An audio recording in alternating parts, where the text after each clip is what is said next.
Imagine being told your very hair makes you unfit. Imagine your prayer, the burning of the sacred herb, branded a crime.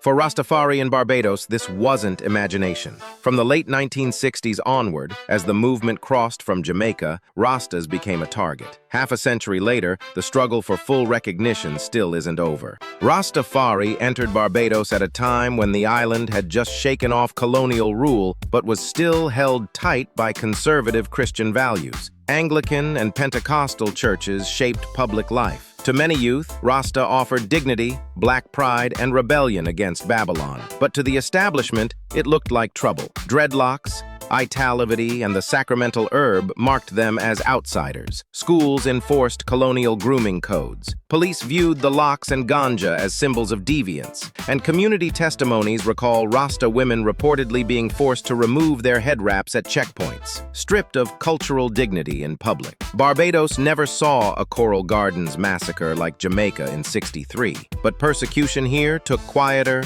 systemic forms. Cannabis, the core of Rastafari worship, was criminalized, making prayer itself illegal. Children with locks were sent home. Society branded them troublemakers. And even after independence in 1966, colonial aesthetics still dictated who was respectable and who wasn't. The struggle bent the system. In 2019, the Sacramental Cannabis Act and the Medicinal Cannabis Industry Act legalized ganja for worship and promised a multi-million-dollar industry. In 2020, head coverings were finally allowed in official ID photos. By 2023, schools updated grooming codes to allow dreadlocks, though enforcement hasn't been universal. These were milestones, but half victories. Homes are still not recognized as places of worship. Children must bring letters from elders just to cover their heads. And while government consults Rastafarian leaders on cannabis cultivation, the community remains excluded from the economic rewards of an industry built on their knowledge.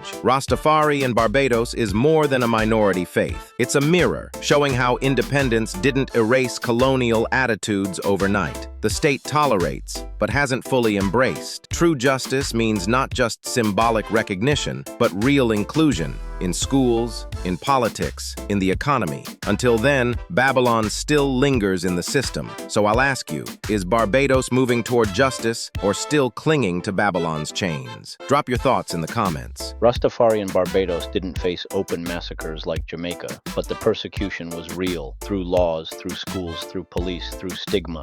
Every gain, cannabis reform, dreadlocks in schools, came with conditions. Victories felt like steps forward, but never full freedom.